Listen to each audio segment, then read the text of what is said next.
Hello. Welcome to your restorative yoga practice.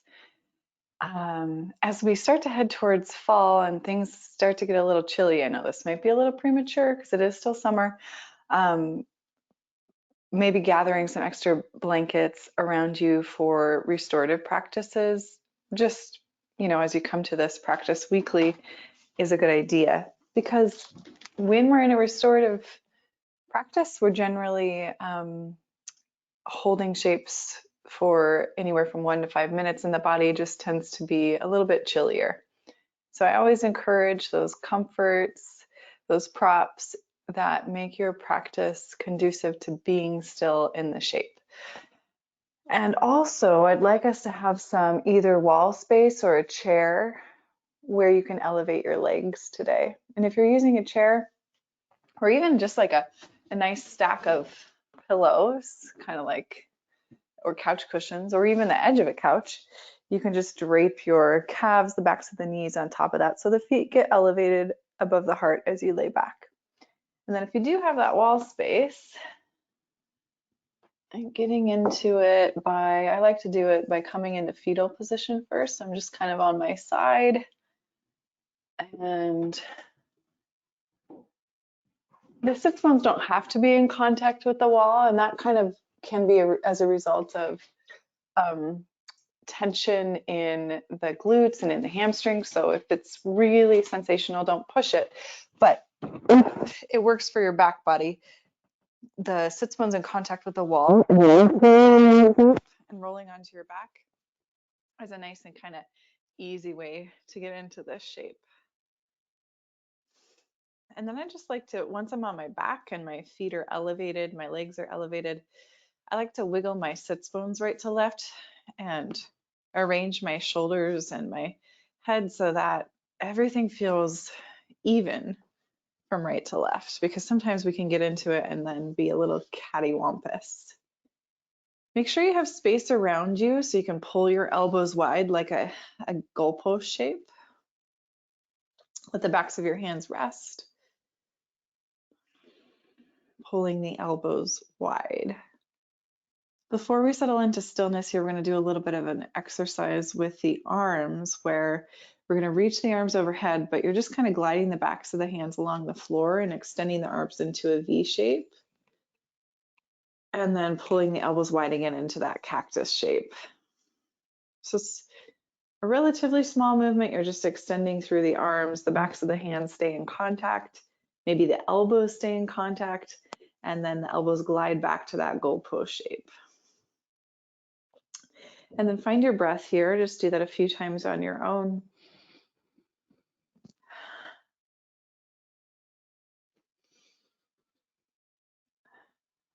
And notice how that feels. There might be, one side of the shoulder that feels like it pulls a little bit more when you do this. It might feel like a nice stretch. It might feel really challenging. So you're just noticing what it feels like for you. About 3 more times.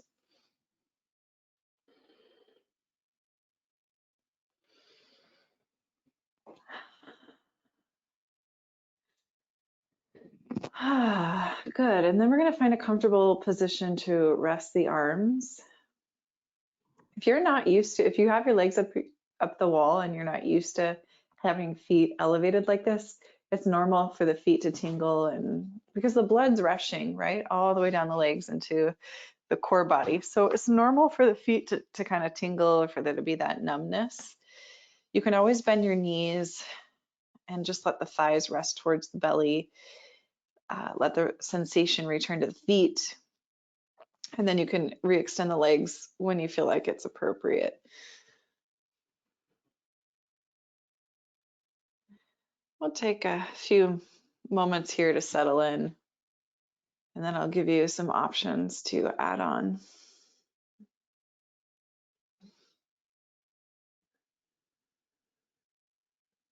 Just do your best here to relax the body, maybe close the eyes and pay attention to the breath.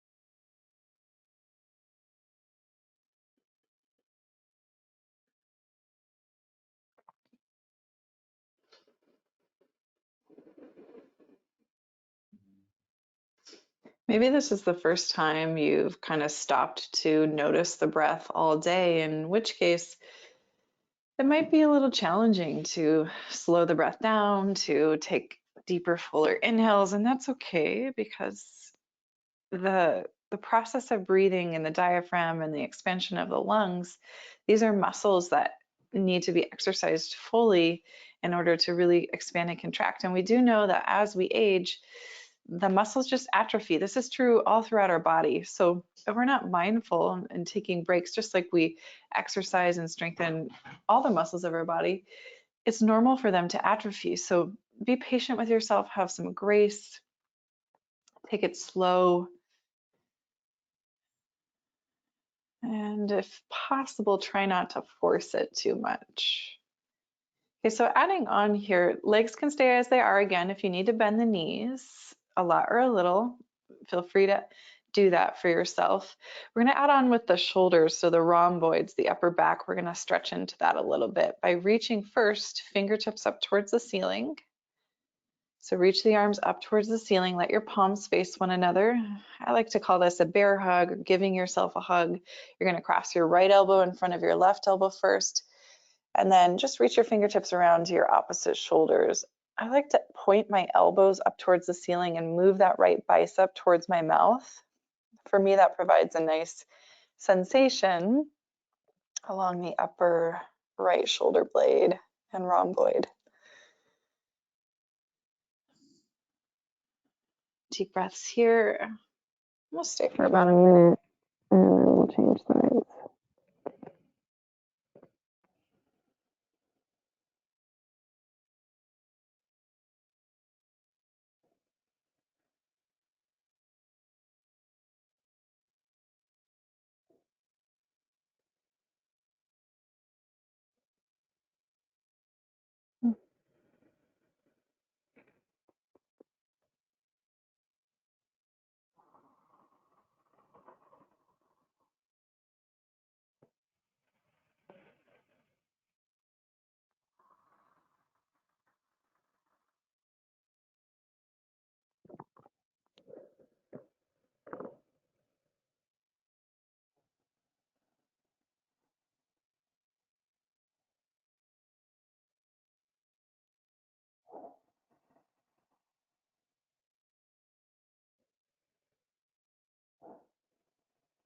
Take one more breath here.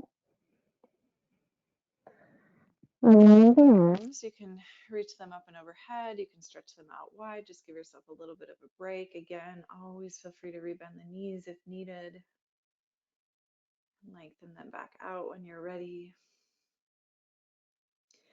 Do the second side with the arms. So fingertips will reach up towards the ceiling. The palms will start out by just facing one another. That left elbow is going to cross in front of the right elbow.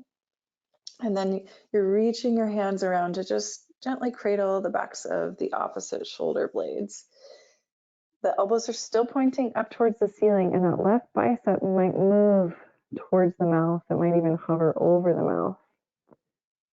And just doing your best here to relax and soften in without any gripping to this passive stretch.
Take one more breath here.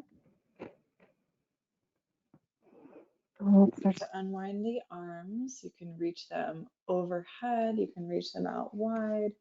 You could do a few more of those cactus pulls. It's kind of like a lat pull down if you've ever used one of those weighted machines where you're pulling your elbows wide and you're engaging that huge muscle on your back, the lats, latissimus dorsi.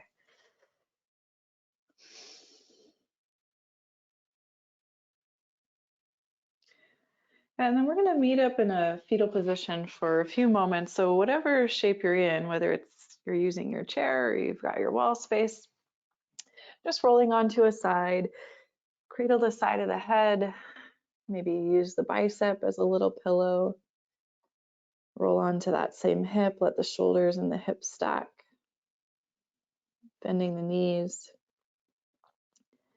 Let's take a few breaths here in fetal position.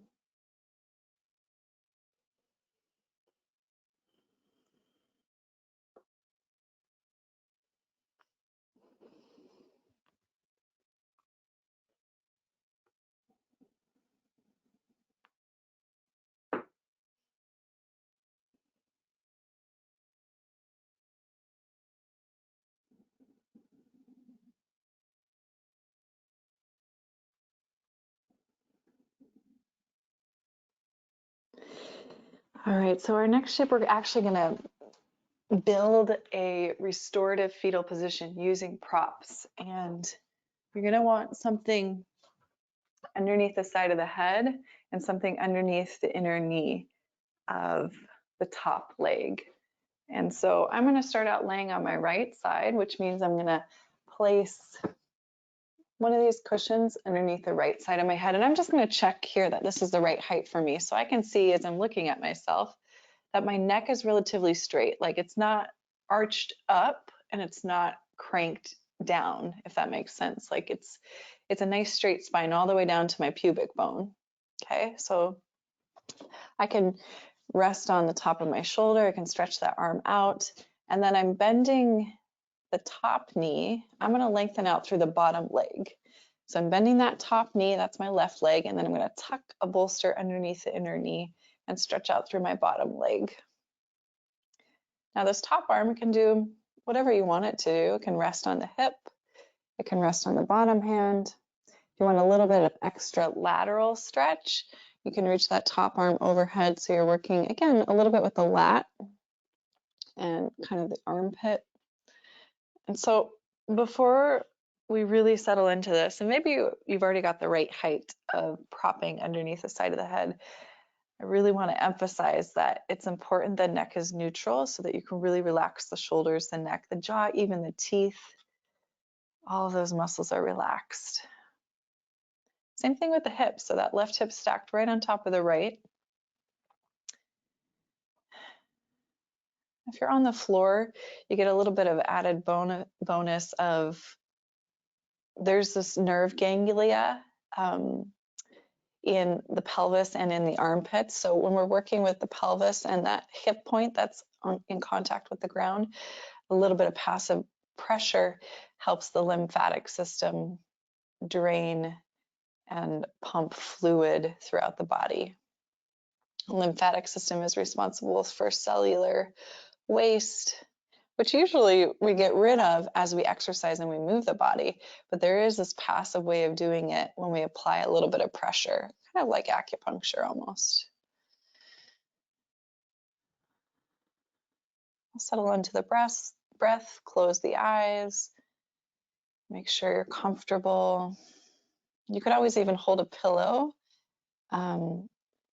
between that top arm and bottom arm if you really want to stack everything up nice and linearly.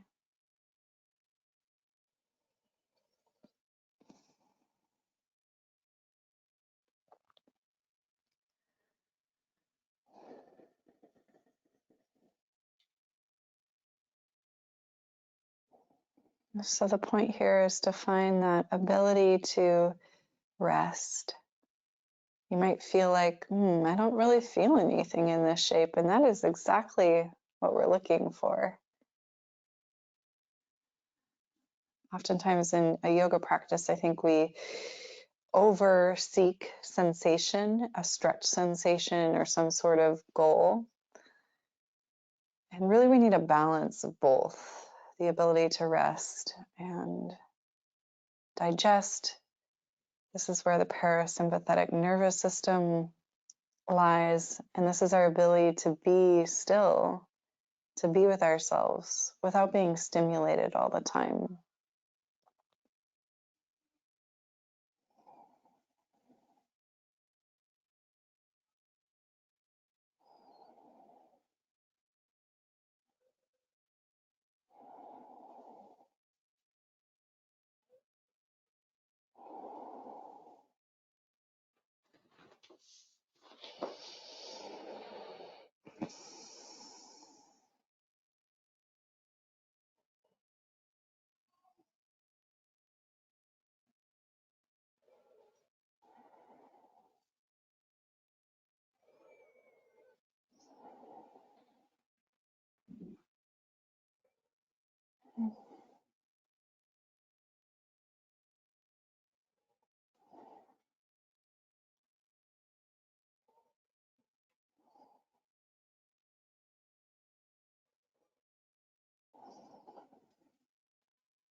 Take one more breath here. And then you can simply just roll onto your back and move that cushion that's underneath the inner top knee to the other side. Set up that second side. I'm going to continue to face you. I'm going to sit all the way up and just switch sides, but just do what's easiest for you. Path of least resistance is what I recommend. Take a few moments before you commit yourself to stillness to kind of fidget and adjust and make sure that what you have happening on this side is the right support. With the top leg, that inner knee, I like to support both my inner knee and my inner foot. So my ankles getting that padding, and then the hip stays relatively in line with the knee and the ankle joint. So again, everything's kind of stacked. And that top arm, you could reach it up and overhead if you did on the second side. You can always just rest it on top of the bottom hand or on that top hip. Kind of search out which works best for you. You can try all three and choose the one that provides you with the most restful peace. Eventually, if you haven't done so already, maybe you're closing your eyes or softening your gaze and just deepening the breath without force.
Notice if you're holding any tension in your neck, your jaw, your teeth. You relax that, relax your shoulder, your hands. See if you can really soften into this.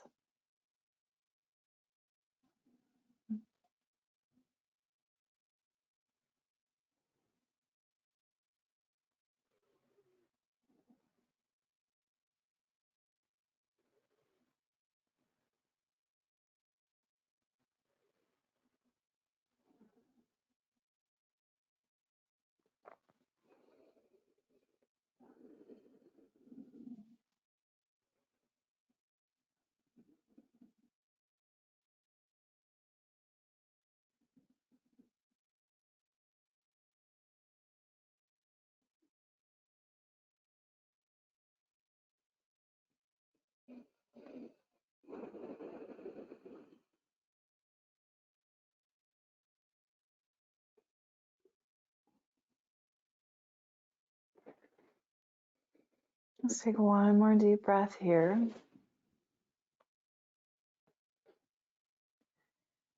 And then we're going to come onto our back and we're going to settle into a shavasana, which is, it's earlier than we normally do, but like we did last week, I want to leave some time to end with some breath work in a seated position. And I'll tell you a little bit about why as we come to shavasana. So make sure your shavasana is deeply supportive of stillness. And you could go back to legs up the wall if that was really nourishing and restful for you. Any props you want are welcome. Traditionally, shavasana is just laying flat on your back, stretched out. If you want to approach it that way, you're welcome to. But really, it's a shape that asks very little of your physical body, but allows you to rest in stillness. Shrugging the shoulders down and underneath the back, a slight tilt of the chin in towards the chest. Arms somewhere that they're comfortable. I like to take my hands and my legs a little bit wider from the midline of the body, just taking up a little bit more space. And as you settle in here, breathing nice and deep to the best of your ability without force, contemplating this practice of yoga.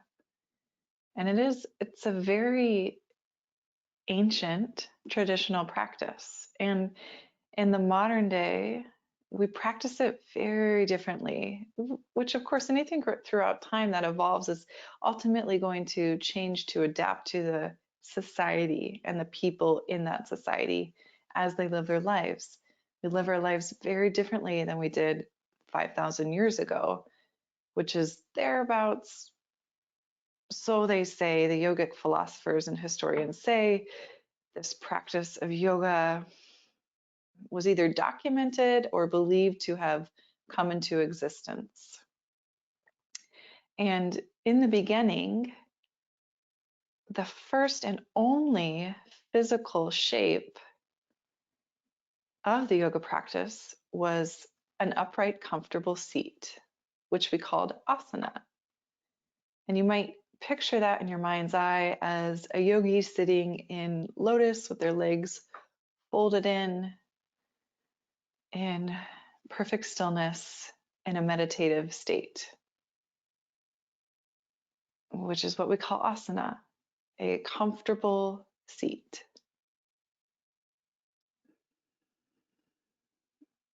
And then over time, as our bodies changed and our daily habits and behaviors changed, we found that we needed a little bit different orientation towards being able to come to that upright, comfortable seat.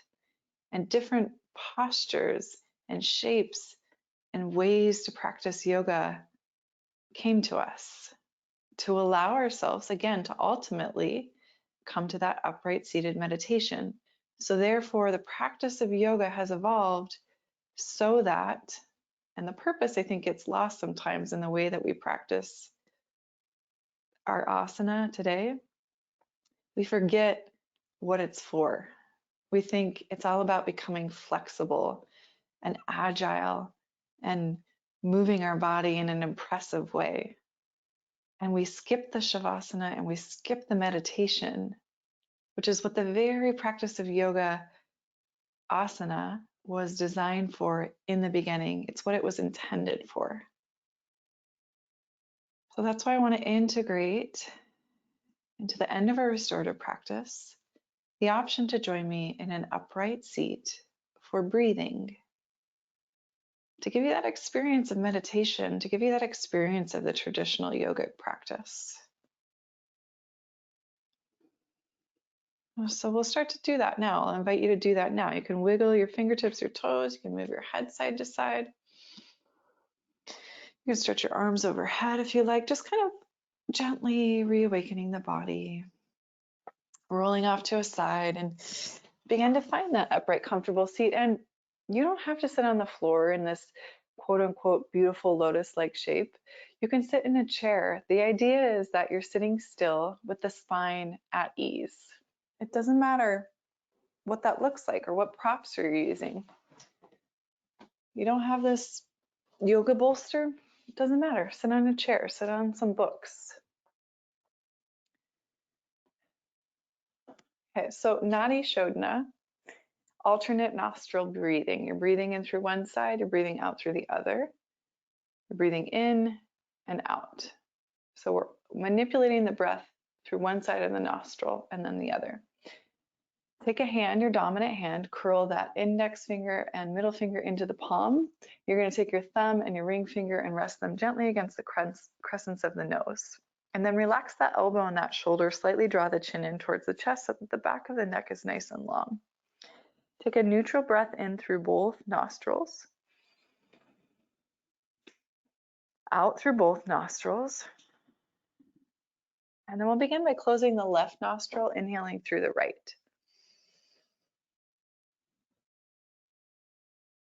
Top of the inhale, close the right nostril, exhale through left.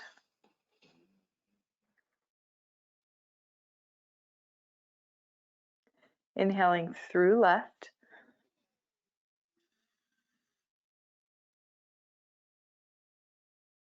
Closing left nostril, exhaling right. So that's one round. We'll do 3 more. Inhaling right. Close right, exhale left.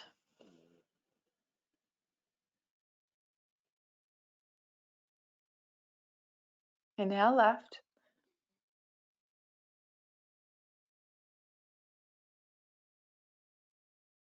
Close left, exhale right.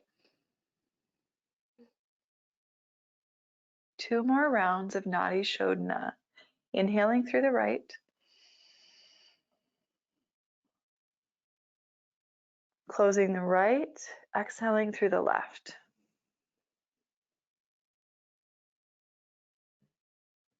Inhaling left.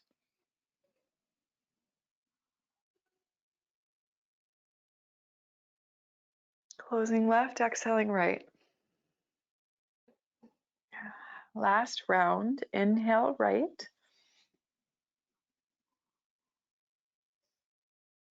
Close right, exhale left.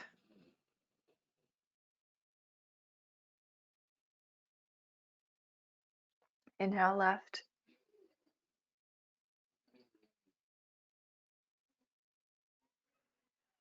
Close left, exhale right.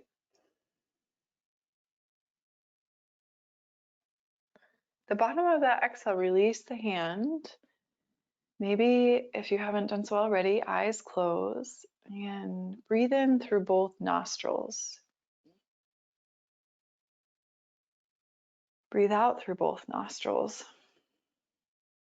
You might notice there's a slight difference between the ability to breathe with ease through the right or through the left nostril.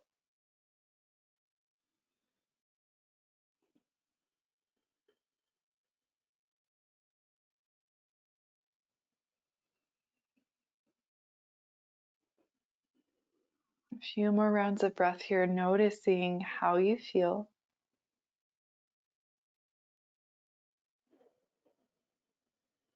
Noticing what you feel. And noticing where you feel it, where in the physical body.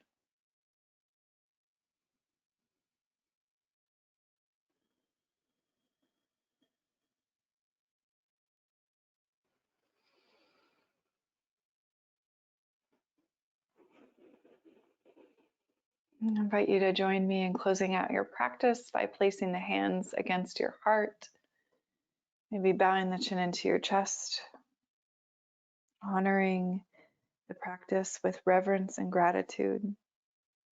May you remember that you will always be okay. May you find a white light that guides you and keeps you safe. May you have hope, help, and happiness along the way. Namaste, yogis.